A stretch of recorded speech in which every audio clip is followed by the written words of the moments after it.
नमस्कार, मैं हूं आपके साथ यशु शुक्ला। मुद्दे की बात में आप सभी का स्वागत है और बात करेंगे आज हम मुद्दे की बात में कि इन मौतों का जिम्मेदार कौन।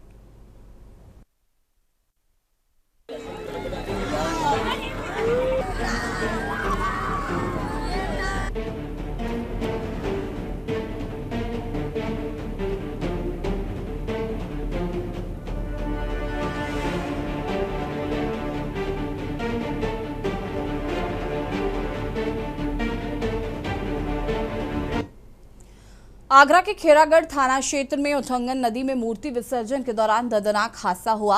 अब प्रशासनिक लापरवाही की मिसाल बनता जा रहा है। जहां एक और 5 लोगों की मौतों की पुष्टि हो चुकी है और 7 लोग अब भी लापता हैं, तो वहीं दूसरी ओर सवाल उठ रहा है कि आखिर ऐसी व्यवस्था क्यों की गई जहां नदी में गहरे गड्ढों की जानकारी होते हुए भी सुरक्षा के पर्याप्त इंतजाम नहीं किए गए। रेस्क्यू ऑपरेशन को 30 घंटे से ज्यादा हो चुके हैं। पैरामिलिट्री फोर्स, एनडीआरएफ, एसडीआरएफ और पीएसी की टीमें मौके पर है, लेकिन सवाल यह है कि क्या यह तैयारी पहले से नहीं होनी चाहिए थी? क्या प्रशासन को यह अंदेशा नहीं था कि विसर्जन के दौरान बड़ी संख्या में लोग नदी में उतरेंगे?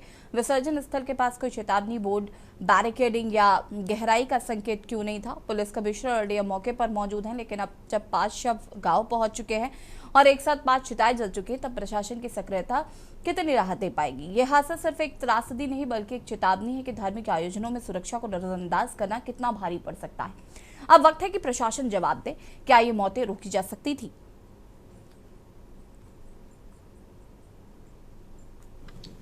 अपडेट इसमें यह है कि 13 लोगों में से 6 लोगों को निकाला गया है। एंड आज के टाइम पे हमारे जो पीएससी का फ्लड प्रोटोन है, एसडीआरएफ है, एनडीआरएफ है, एनडीआरएफ में स्कूबा ड्राइवर्स है, एक्सपर्ट्स है और सारे लोग इसमें लगे हुए हैं। एंड इसमें कोशिश की जा रही है एंड सब लोग, सारे पूरा प्रशासन व्यवस्थित है इधर। इसके अतिरिक्त जो जिसकी माता थी जो हॉस्पिटल एडमिट थी, मैं भी स्वयं उनसे सुबह मिल के आके उनकी हालचाल और कैसे हुआ क्या इसके संबंध में जानकारी ले ली गई है। एंड सारा प्रशासन जितने भी है पूरा इसमें इन्वॉल्व है, माननीय जनप्रतिनिधिगण भी है इधर ही है, तो इसमें लगातार कोशिश चल रही है। इसके अतिरिक्त जो हमारे आज के टाइम पे जो हमारे देश में उपलब्ध जो सारी संसाधन है वो इधर लगी हुई है। लेकिन इस गांव के ग्रामीण इस इलाके में इस जगह पर मूर्ति विसर्जन करने के लिए आ गए और चूंकि आइडिया नहीं था जब वो लोग अंदर गए मूर्ति विसर्जन करने के लिए, तो उसमें एक बहुत अनफॉर्चुनेट इंसिडेंट घटित हुआ जिसमें कि एक व्यक्ति विष्णु नाम का, जिसको कि जीवित निकाला गया, उसकी हालत स्थिर है जो कि हमारे हॉस्पिटल में है। बाकी ये 5 जो है मृत लोगों का की जो डेड बॉडी थी वो निकाली गई। इसमें एनडीआरएफ की टीम जो हमारी सबसे एपेक्स एजेंसी है वो लगी हुई है। एसडीआरएफ जो कि उत्तर प्रदेश रेस्क्यू की सबसे एपेक्स एजेंसी है वो लगी हुई है। इसके अलावा हमारी पीएससी की जो फ्लड यूनिट थी जो भी यहाँ तैनात थी वो सब यहाँ लगी हुई है। हम लोगों ने डिफेंस से भी जो बेस्ट जो उनके पास पॉसिबल रिसोर्स है उनसे भी हम लोगों ने हेल्प मांगी है।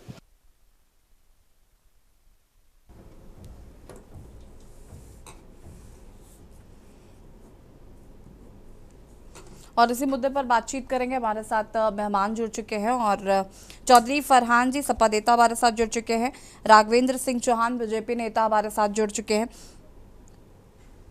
और अजेंद्र चौहान जी संवाददाता आगरा से हमारे साथ जुड़ चुके हैं। माफ कीजिएगा, मनोज अग्रवाल समाज से भी हमारे साथ जुड़े हुए हैं। आप सभी का सबसे पहले तो बहुत बहुत स्वागत है। राघवेंद्र जी से शुरुआत करते हैं। राघवेंद्र जी, जिस तरीके से ये घटना हुई, हर साल की अगर हम बात करें तो विसर्जन होता ही है, विसर्जन नहीं, तमाम जितने भी धर्म से जुड़े कार्यक्रम होते हैं या विसर्जन होते हैं उसमें इस तरीके की लापरवाही होना, मुझे लगता है कि तैयारियां जो है वो पहले से प्रशासन को कर लेनी चाहिए। जी धन्यवाद। ऐसा है कि प्रशासन हमेशा तैयारियां तो करता ही करता है और जब भी इस तरीके के आयोजन होते हैं तो इन आयोजनों में प्रशासनिक व्यवस्था चाक चौबंद होती ही है और हुई होगी। लेकिन अब ये हादसा कैसे हुआ, किस तरीके से हुआ, क्या खामियां रही, क्या इसमें किया जा सकता था जो इस तरीके का हादसा नहीं होता, सब जांच का विषय है। और पहले तो फौरी तौर पे हमें जो लोग लापता हैं उनको पता करने के लिए अभी आपने देखा कि एनडीआरएफ की टीम और अन्य जितने संगठन हैं वो सब वहां पर लगे हुए हैं और डीएम एसपी वहां पर मौके पर हैं और निश्चित रूप से इसको जो इस पर भयावह दुर्घटना है इसको ये दुखद तो है ही है, लेकिन इसके बाद ये ऐसी घटनाएं अब आगे आने वाले समय में कभी ना हो, इस पर भी सबक लेने की जरूरत है। रही बात कि कुछ लोग जो विसर्जन करने जाते हैं, तो विसर्जन करने वाले लोगों को भी आगाह करने की जरूरत है कि उनको किस तरीके से वो इस तरीके का काम ना करें कि ज्यादा भीड़ होने की वजह से, गड्ढा ज्यादा बड़ा होने की वजह से, जैसा आपने कहा, तो इस वजह से कुछ रहा होगा। निश्चित रूप से ऐसा नहीं है कि इसमें कोई खामी नहीं रही और ऐसे ही हो गया। और खामी निश्चित रूप से इधर की भी हो सकती है, जो मूर्ति विसर्जन के लोग गए उनकी भी कुछ खामी हो सकती है कि अति उत्साह में जो है जयकारे लगाते हुए, हो सकता है। मेरा जो मानना है कि निश्चित रूप से ये घटना बहुत ही भयावह है और दुर्घटना बहुत ही दुर्भाग्यपूर्ण है, लेकिन इस पर हमें सबक लेने की जरूरत है। और आपने देखा ना कि प्रशासन की जितनी इसमें एक तरीके से प्रशंसा की जाए वो ठीक है, क्योंकि एक व्यक्ति को उन्होंने बिल्कुल बाखूबी जिंदा निकाला हुआ है। और रही बात है, रेस्क्यू ऑपरेशन उनका चल रहा है। दुर्घटनाएं हमेशा हुई हैं, इसके पहले भी हुई हैं। दुर्घटना कोई भी हो, उस पर खेद व्यक्त करते हुए उन आत्माओं की शांति के लिए प्रार्थना भी करना चाहिए और ये भी चाहिए कि ये दुर्घटनाएं जो है भविष्य में ना हो, इसके लिए भी हम प्रयत्न करते रहें। और निश्चित रूप से इसमें हमको जो मालूम पड़ता है वो ये लगता है कि इसमें कहीं ना कहीं दोषी वहां पर प्रशासन के लोग भी होंगे, या जो इस तरीके के दोषी पाए जाएंगे।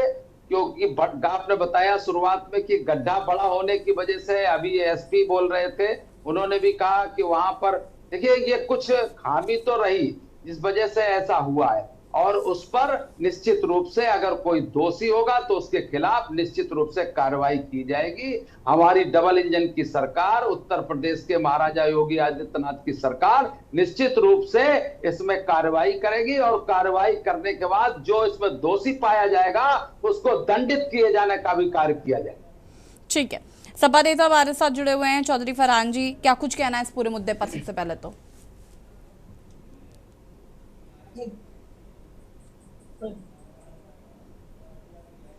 चौधरी फरहान जी, आवाज आ रही है आपको? मेरे पास आवाज नहीं आ रही है। फरहान जी की आवाज चेक करिए प्लीज। फरहान जी सुन पा रहे हैं आप मुझे? ठीक है, फरहान जी वापस आएंगे आपके पास। मनोज अग्रवाल जी हमारे साथ जुड़े हुए हैं। मनोज जी, क्या कुछ कहना चाहते हैं इस पूरे प्रकरण को लेकर? मैं इस प्रकरण में ये कहना चाहता हूं कि प्रशासन को ये पहले से ही जानकारी थी कि चाहे वो गणेश जी का मामला रहा हो, चाहे दुर्गा जी का मामला रहा हो, कि विसर्जन के लेकर इन लोगों को पहले से ही उन्हें इंतजाम करने चाहिए थे। इनके इंतजाम सही न होने के कारण ये हादसा हुआ। मैं मृतक के परिवार के साथ संवेदना है प्रशासन से कि जब जब इस तरीके के पर्व आते हैं तो उस पर्व पर ये प्रशासन की नैतिक जिम्मेदारी बनती है कि वहां पर कोई भी हादसा ना हो। मैं उत्तर प्रदेश के माननीय मुख्यमंत्री योगी आदित्यनाथ जी से भी यही बात गुहार करूंगा और निवेदन करूंगा कि ऐसी घटना दोबारा पुनरावृत्ति उस घटना की ना हो। ठीक है, फरहान जी आवाज मिल पा रही है आपको? फरहान जी पहले तो अनम्यूट कीजिए, आपकी आवाज नहीं आ रही है। अभी सुनता कहीं है। मेरी आवाज आ रही है? हाँ जी जी बताएं। फरहान जी, क्या कुछ कहना चाहते हैं इस पूरे प्रकरण को लेकर? सबसे पहले तो मेरा सभी लोगों को नमस्कार, मेरे चैनल के साथियों को। और देखिए, सबसे पहली मेरी एक बात है, मेरी आवाज क्लियर आ रही है आप तक? जी, मेरी आवाज क्लियर आ रही है आप तक? फरहान जी आपकी आवाज आ रही है, आप अपनी बात को पूरा करिए प्लीज। हेलो फरहान जी, आपको आवाज मिल रही है? हेलो, कट रही है तुम्हारी बात, सही आवाज सही जा रही है। देखिए, मैं सबसे पहले एक बात ये कहना चाहता हूँ। हेलो जी जी, कंटिन्यू करिए प्लीज।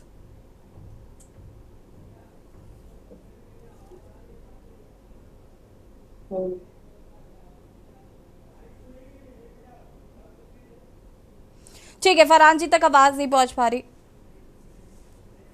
और यहाँ रुकेंगे छोटे से ब्रेक के लिए, जल्द हाजिर होते हैं। आप देख रहे हैं के न्यूज, खबरों का साथ।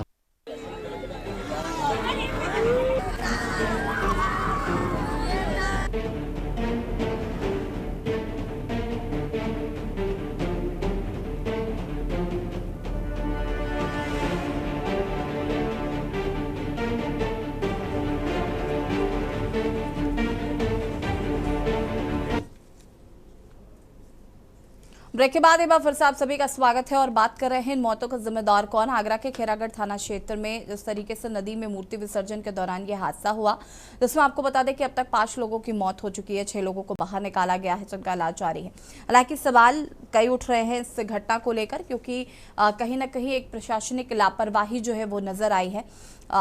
जो अगर पानी गहरा था तो उसको लेकर किसी तरीके का डेंजर साइन नहीं बनाया गया था, साथ ही साथ वहाँ पर लोग मौजूद नहीं थे।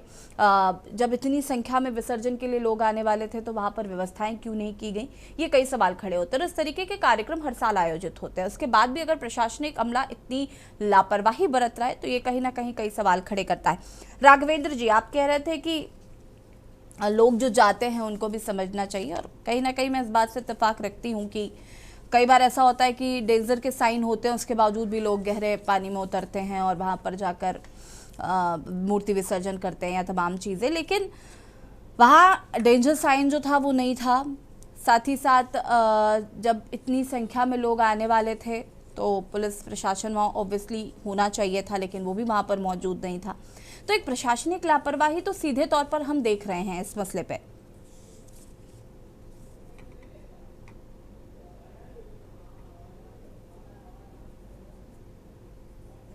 राघवेंद्र जी, आवाज आ रही है आपको?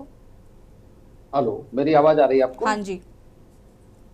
देखिए, ऐसा है, प्रशासनिक लापरवाही है या वैयक्तिक लापरवाही है या व्यक्तियों की कोई लापरवाही, लापरवाही तो है निश्चित रूप से, और जो सही है उसको मानना चाहिए।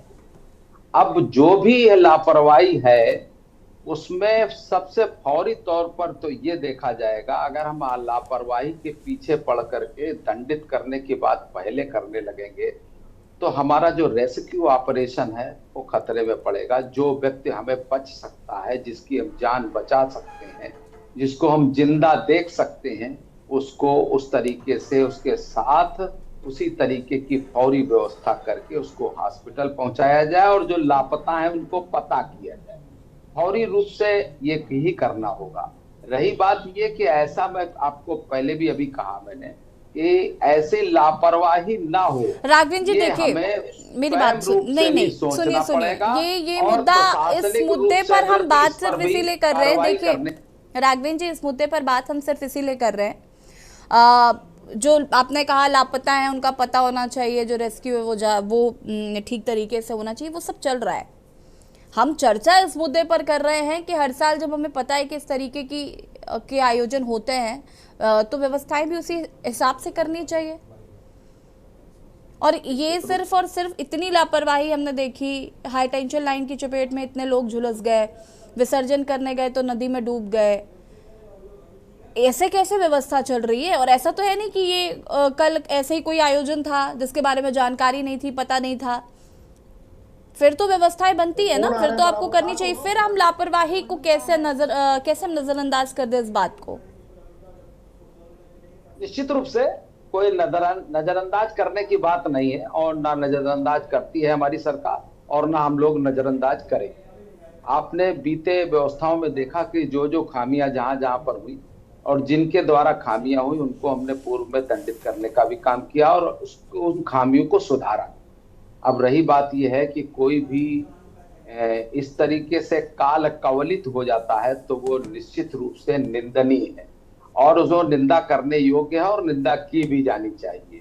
लेकिन अब भविष्य में अब हमारी ऐसी घटनाओं की पुनरावृत्ति ना हो, इस पर भी हमें रोक लगाने की जरूरत है। मैंने कहा वैयक्तिक रूप से, यानी हम अपनी भी जिम्मेदारी समझें कि गहरा पानी है तो हमें वहां पर मूर्ति विसर्जन से परहेज करना चाहिए। और रही बात है, इस बार तो बारिश ही काफी ज्यादा हुई है, आप देख रहे हैं हर नदी, हर नाला, हर जो नहर है वो सब उफनाई हुई चल रही है। तो इसमें ऐसा नहीं है कि कहीं पर कोई सरकार चाक चौबंदी से काम नहीं कर रही है। सरकार अपनी जगह जागरूक है, प्रशासन भी कार्यरत है, और निश्चित रूप से इसमें जो बचने वाले लोग हैं उनको बचाया भी जा रहा है, और जो इस जहान में नहीं रहे उनके प्रति संवेदना व्यक्त करते हुए सरकार उनके पारिवारिक रूप से उनको सहयोग। ठीक है राघवेंद्र जी, वापस आएंगे आपके पास। अजेंद्र चौहान संवाददाता आगरा से हमारे साथ जुड़े हुए। अजेंद्र, पहले तो इस घटना को लेकर क्या कुछ अपडेट है, साथ ही साथ ये जो लापरवाहियां निकल कर आ रही हैं इनको लेकर भी क्या कुछ जानकारी है?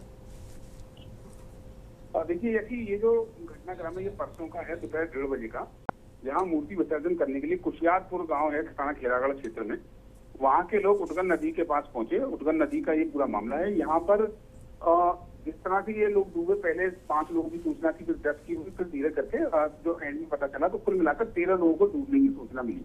मौके पर प्रशासनिक अधिकारी पहुंचे, पुलिस के अधिकारी पहुंचे, स्थानीय सांसद, विधायक, नेता सभी पहुंचे। 6 लोगों का रेस्क्यू किया गया। 6 लोगों में से 5 लोगों की मृत्यु हो गई। एक युवक का इलाज आगरा के एसएन मेडिकल कॉलेज में चल रहा है।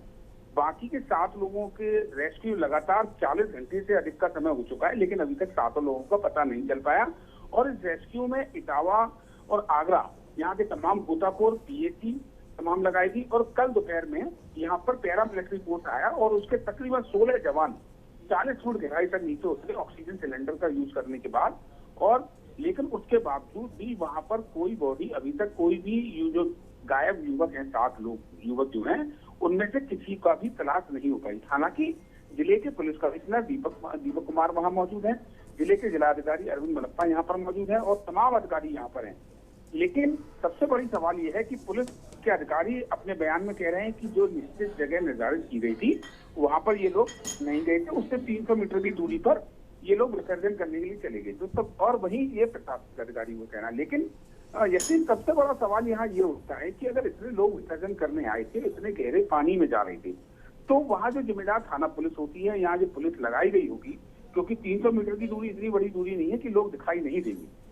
इस तरह की लापरवाही यहाँ पर हुई। अगर ये तमाम और ऐसे ये जिस तरह से उस दिन की अगर बात करें परसों की, तो आगरा में 3 जगह पर अलग अलग जगह हादसे हुए। पिड़ौरा में एक युवक विसर्जन के दौरान डूब गया, उसकी मौत हो गई। वहीं ताजगंज में भी 3 युवक डूबे, उनके साथ हादसा हुआ।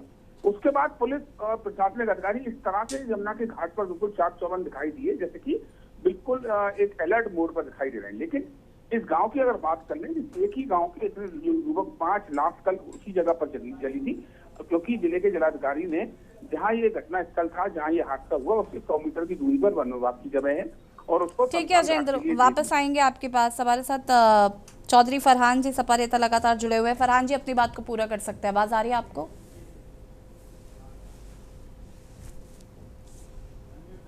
अनम्यूट कीजिएगा प्लीज जी।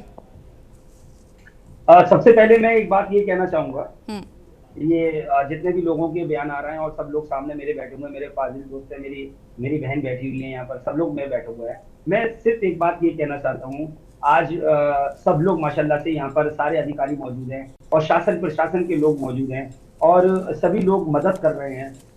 सबसे पहले मैं ये कहना चाहूंगा कि जब खनन होता है, तो जब खनन होता है, जब पानी कम हो जाता है वहां पर, तो जब अधिकारी कहाँ होते हैं? खनन वाली स्थिति में अधिकारी कहाँ होते हैं? मैं ये नहीं कहूंगा चैनल के माध्यम से कि ये मिली भगत से होता है या कैसे होता है। जब ये खनन होता है, जब बालू कम होती है, जाहिर सी बात है जब वहां पर पानी का घटना शुरू होता है, जब वहां खनन होता है, ये सबसे बड़ा मुद्दा है खनन का। और खनन की वजह से ये इतनी बड़ी घटना घटी है। आप हमारे दिल से नहीं, अपने दिल से नहीं, आप उन लोग 13 परिवारों के दिल से पूछिए जिनकी 13 मौतें हुई हैं, उनके घर वाले जो चिल्ला रहे हैं, जिनकी चीखें आज पूरे हिंदुस्तान को सुनाई दे रही हैं, पूरे उत्तर प्रदेश को सुनाई दे रही हैं, पूरे आगरा वासियों को सुनाई दे रही है। खेरागढ़ के कुचियापुर का ये मामला, ये सिर्फ मैं इसको खनन का मामला मानता हूँ। ये मिली भगत का, ये सब मिली भगत का, ये जो आज देख रहे हैं ना आप नजारा, ये सिर्फ मिली भगत का नजारा है। मुझे इसके अलावा और कुछ नहीं दिखाई देता। आज आप उनके दिलों से पूछो जो लोग इस दुनिया से जा चुके हैं और जिनकी अभी तक कुछ परिवारों की तो डेड बॉडियां भी नहीं मिली हैं। मैं शासन प्रशासन की आज वो यहाँ मदद कर रहा है, इंडियन आर्मी के लोग भी मदद कर रहे हैं और विभाग संगठन भी यहाँ मदद कर रहा है। लेकिन मुझे इस बात का बड़ा अफसोस है कि जब वो खनन होता है, जब शासन प्रशासन कहाँ पर होता है। ठीक है, बहुत वाजिब सवाल है फरहान ये। शबाना खंडेलवाल जी हमारे साथ जुड़े हुए हैं, सोशल एक्टिविस्ट हैं। शबाना जी बहुत बहुत स्वागत है आपका, और इस मुद्दे पर क्या कुछ कहना चाहते हैं?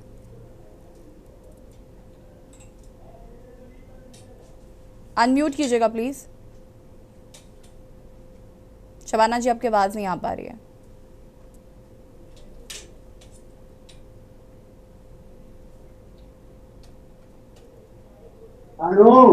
हेलो। हाँ जी, हेलो, नहीं आ रही आवाज? आ रही है, आपकी आवाज आ रही है। हेलो, आवाज आ रही है? जी जी, कंटिन्यू करिए प्लीज। हम सबसे पहले तो सबको प्रणाम, नमस्कार, आदाब। और बहुत दुख की घटना है ये। हम उसके लिए जो लोग आज इस दुनिया में हमारे बीच नहीं है, हम सच्चे मन से, दिल से श्रद्धांजलि देते हैं। और ये विडंबना है कि इतना बड़ा हादसा हुआ जिससे हमारा शहर ही नहीं, प्रदेश के लोग, सभी लोग बहुत दुखी हैं, क्योंकि ये मैया का विसर्जन की बात थी। और निश्चित तौर पर जैसे अभी हमारे भाई ने कहा, फरहान ने, कि खनन के लिए हम कह सकते हैं कि ध्यान रखना चाहिए इन चीजों का। जब खनन का काम वहां होता है, बालू हटाई जाती है, मिट्टी निकाली जाती है, तो निश्चित तौर पर वो जगह पोली हो जाती है। और प्रशासन की ये जिम्मेदारी थी कि जब गाड़ी में इतने लोग वहां तक जा रहे थे, उसके नजदीक तक जा रहे थे, तो उनको रोकना चाहिए था। ये जिम्मेदारी होती है प्रशासन की, नागरिकों की सेफ्टी के लिए ध्यान रखना चाहिए। जब इतने लोग उसके अंदर, गाड़ी वहां तक पहुंच गई और वहां की मिट्टी पोली थी, तो ये हादसा हुआ।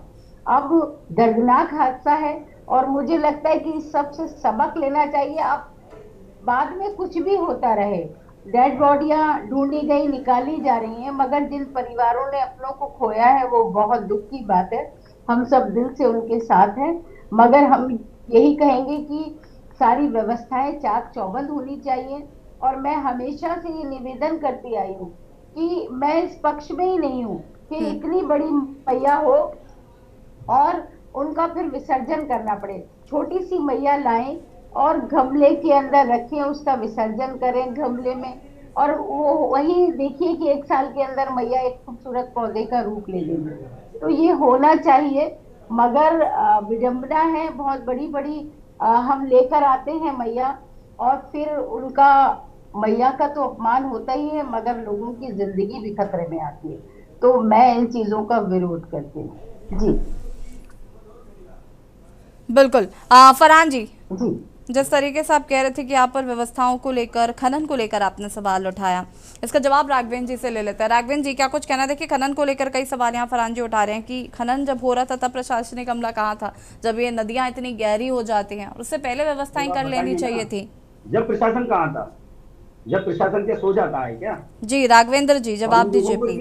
इतनी खुली छूट दे दी जाती है। देखिए, ऐसा है, ये दुखद वातावरण है।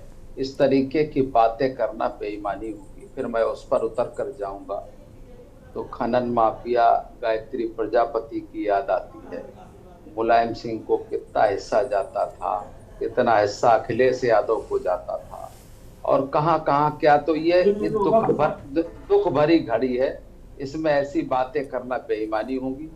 हमारी बहन ने एक सुझाव दिया जो कि अच्छा है, लेकिन हम किसी की भावनाओं को आहत नहीं करते कि वो एक छोटी मूर्ति लाए और अपने, अगर सामूहिक रूप से कोई जागरण का कार्यक्रम, गणेश पूजन का कार्यक्रम हो रहा है, तो उसको सामूहिक रूप से करने के लिए थोड़ी अपने लोग बड़ी मूर्ति लाते हैं और बड़ी मूर्ति का विसर्जन करते हैं। ये आस्था का विषय है, इसको हम किसी पर थोप नहीं सकते, इसको थोपने का कार्य करना भी नहीं चाहिए, क्योंकि जिसकी जितनी आस्था होती है उस हिसाब से वो अपना वहां पर वो आस्था का दृष्टिकोण अपनाते हुए और उस व्यवस्था को दृष्टिगत रखते हुए ये कार्य होते हैं। ये चीजें भारतीय जनता पार्टी की सरकार और हमारी डबल इंजन की सरकार कभी थोपती नहीं है, चाहे वो किसी भी पंथ मजहब का व्यक्ति हो।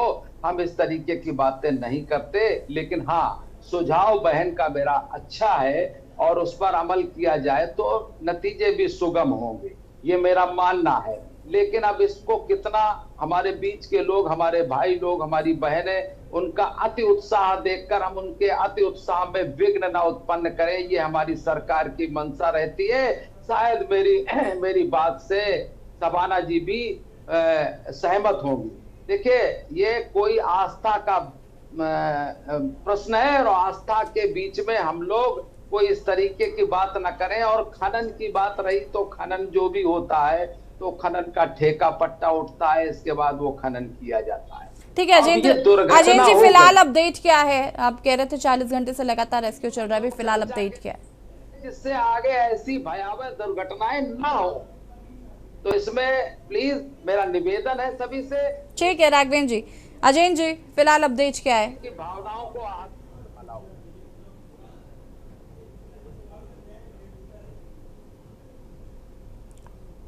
अजेंद्र, आवाज आ रही है आपको? जी जी। अपडेट क्या है फिलहाल अब इस खबर पर? देखिए, जैसे मैंने पहले भी आपको बताया कि 40 घंटे से अधिक का समय हो चुका है और जिस तरह से कुल मिलाकर 13 लोग डूबे थे, 6 का रेस्क्यू किया गया, जिसमें 5 मृत घोषित हो चुके हैं। 7 लोगों का रेस्क्यू लगातार चल रहा है। पहले पीएससी और स्थानीय गोताखोरों ने काफी कोशिश की, लेकिन अब कल दोपहर से लेके पैरामिलिट्री फोर्स के तमाम यहाँ पर तकरीबन 16 गोताखोर हैं और वो 40 फुट गहराई तक गए हैं नीचे, और यहाँ पर उन्होंने जाल भी डाला है, लेकिन नीचे जाकर काफी दलदल है, उसके चलते काफी दिक्कतें आ रही हैं। कल दोपहर से लेकर पूरी रात यहाँ रेस्क्यू किया गया। अभी सुबह पर सारे अधिकारी वहां पर पहुंच गए और अभी भी छानबीन की जा रही है, लेकिन अभी कोई भी सफलता नहीं मिली है। लेकिन जो वहां के लोग हैं, जिनके लोग गए हैं और जिनको मिलने का इंतजार है, उनकी आंखों में आंसू दिखाई दे रहे हैं, क्योंकि जहां पर घटनास्थल था उसके पास ही जिले के जिलाधिकारी ने शमशान घाट के लिए जगह अलॉट कर दी और वहां पर एक साथ 5 लोगों का अंतिम संस्कार हुआ। लेकिन जो आंखें हैं वो नदी की तरफ देखते नहीं थक रही हैं, क्योंकि किसी का बेटा गया है, किसी का पिता गया है और किसी का भाई गया है, और जो बाकी के जो 7 युवक हैं उनका इंतजार वो नम आंखें कर रही हैं, आंखें लगातार। ठीक है अजेंद्र, आप सभी का बहुत बहुत शुक्रिया चर्चा में शामिल होने के लिए। और बात कर रहे थे इन मौतों का जिम्मेदार कौन, जिस तरीके से आगरा में ये हादसा हुआ और जिस तरीके से ये हादसा हुआ है। और यहाँ पर आपको बता दें कि अब तक 5 लोगों की मौत हो चुकी है, 7 लोगों का रेस्क्यू पिछले 40 घंटे से लगातार जारी है। हालांकि जो प्रशासनिक लापरवाही है वो साफ तौर पर यहाँ पर नजर आई। खास पेशकश में फिलहाल आता है, देखते रहिए के न्यूज़। नमस्कार।